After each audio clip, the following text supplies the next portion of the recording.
اب آئیے ہم مریض کی مختلف سچویشنز کے اوپر ڈسکس کرتے ہیں.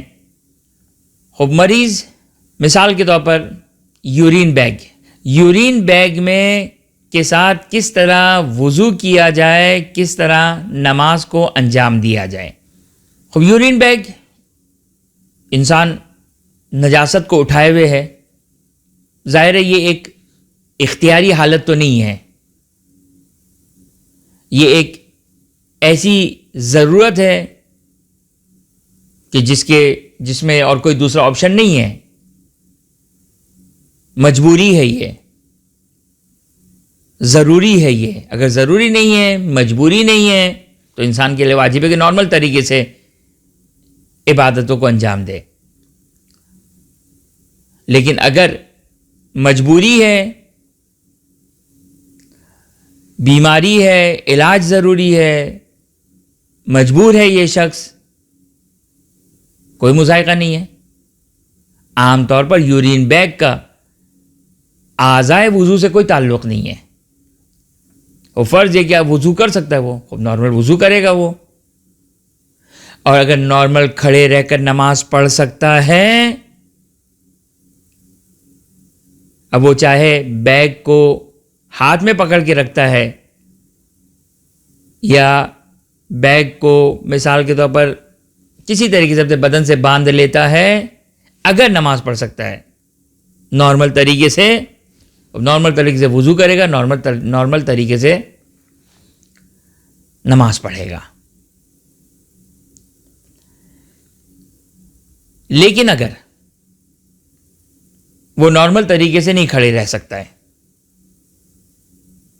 نارمل طریقے سے نہیں کھڑے رہ سکتا ہے, یا تو اس کے لیے نقصان دہ ہے ضرر, یا اس کے لیے ناقابل برداشت زحمت ہے, ممکن نہیں ہے. اب یہاں پر فرسٹ اسٹیپ سے سیکنڈ اسٹیپ, اس صورت میں اجازت مل جائے گی کہ وہ بیٹھ کر نماز پڑھے. دیکھیں,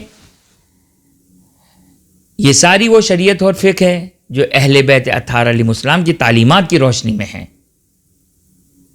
اور انسان ان چیزوں کو سیکھنے میں لاپرواہی نہ کرے, نہ عمل میں لاپرواہی کرے. بس اگر کھڑے رہ کر نماز پڑھ سکتا ہے, واجب ہے کہ کھڑے رہ کر نماز پڑھیں. اور میں نے جو کھڑے رہ کر نماز پڑھنے کے جو احکامات بیان کیے تھے, اس میں نے بیان کیا تھا کہ کھڑے رہنے کا مطلب کیا ہے.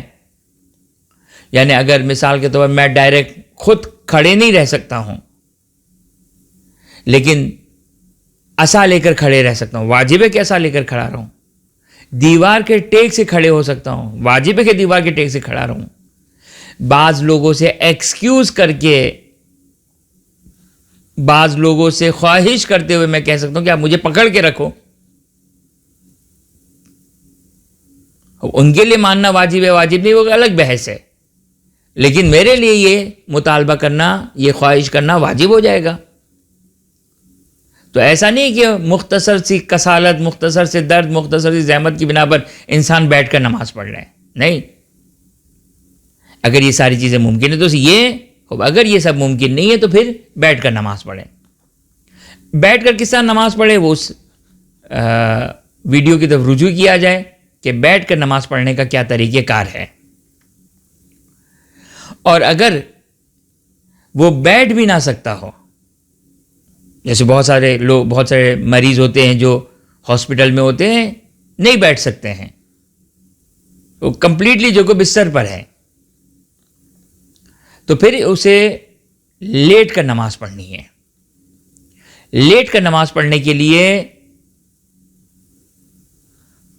4 اسٹیپس ہیں. سب سے پہلا اسٹیپ,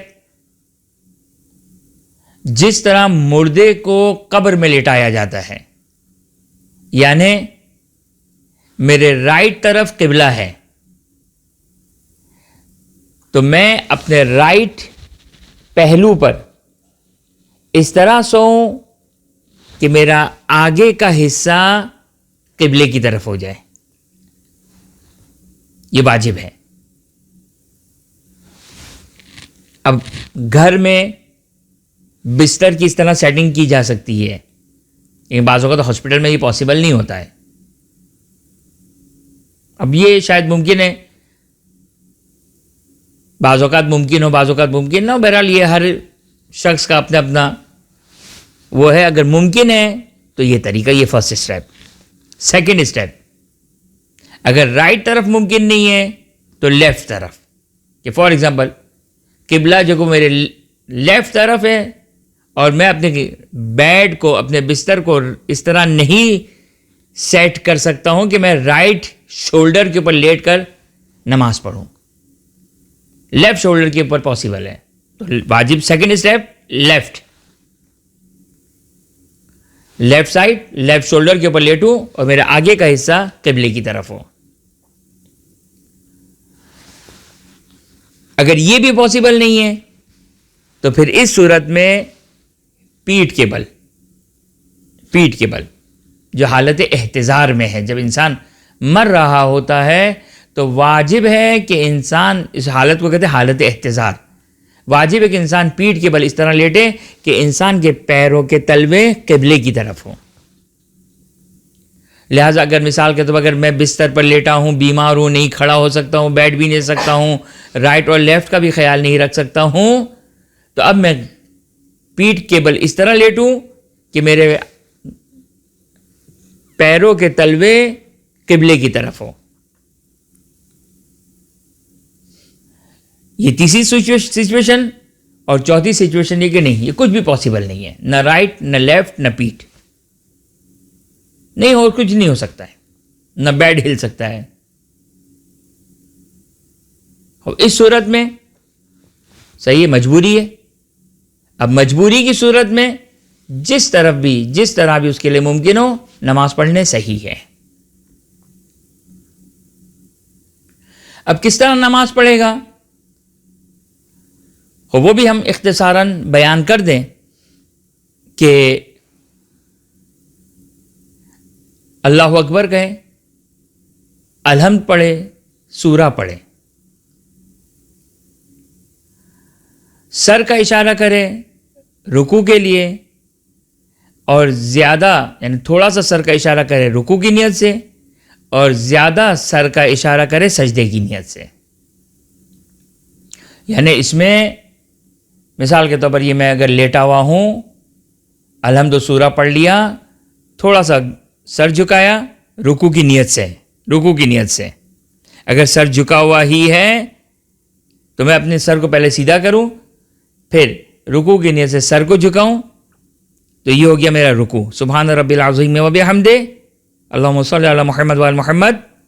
سر کو اٹھایا، یہ رکوع ہو گیا. سر اسٹریٹ پوزیشن سے رکوع کی سر جھکایا ہوں اور پھر سر کو اٹھاؤں، سر سے رکوع سے اٹھنے کی نیت سے، یہ ہو گیا رکوع. اس کے بعد سجدے کے لیے سر جھکاؤں، تھوڑا زیادہ سر جھکاؤں، اور پھر اسٹریٹ اپنے سر کو کروں، پھر دوبارہ سر جھکاؤں اور پھر دوبارہ اسٹریٹ کروں. یہ ہو گئے 2 سجدے. اور تشہد و سلام نارمل طریقے سے پڑھا جائے گا. اب یہ لیٹ کر نماز پڑھنے کا طریقہ. خوب، بس اب یہ پورا ایک طریقہ آ گیا کہ کس طرح پہلے واجب ہے کہ کھڑے رہ کر نماز پڑھے، پھر واجب ہے کہ اگر کھڑے نہیں رہ سکتا ہے، حرجی ہے یا ضرری ہے، حرج ہے، ناقابل برداشت زحمت ہے، یا ڈر ہے، خوف ہے نقصان ہونے کا، تو پھر بیٹھ کر اگر پاسبل نہیں ہے انہی وجوہات کی وجہ سے تو پھر لیٹ کر 4 سچویشن کو ہم نے آپ کی خدمت میں بیان کیا. بس جن کو یورین بیگز لگے ہوئے ہیں کوئی مذائقہ نہیں ہے، کوئی مسئلہ نہیں ہے. ظاہر فرض یہ ہے کہ مجبوری ہے. اب ایگزیکٹلی یہ یورین بیگ کس طرح انسان کے بدن میں لگی ہوتی ہے، اگر مثال کے طور پر وہ ایک نلکی جو وہ مثال کے طور پر انسان کے بدن میں جاتی ہے اور اس سے جو کہ وہ یورین بیگ آپ کی خدمت میں عرض کر دوں یہ کہ خود یورین بیگ نماز میں اٹھانے میں کوئی پرابلم نہیں ہے. یعنی میرا بدن، میرا لباس نجاست سے آلودہ نہیں ہونا چاہیے. اگر میں نے یورین بیگ اٹھایا ہوا ہے، یا جیسے مثال کے طور پر بلڈ بیگ اٹھایا ہوا ہے، میرا بدن یا میرا لباس آلودہ نہیں تو کوئی پرابلم نہیں ہے، ویسے ہی کوئی پرابلم نہیں ہے. تو یورین بیگ میں ایز سچ کوئی پرابلم نہیں ہے. اگر میرا بدن یا لباس نجس سے پاک کرنا ممکن ہے تو پاک کرنا ہوگا، اگر پاک کرنا ممکن نہیں تو معاف، جس کا مسئلہ آگے جا کے بیان کریں گے.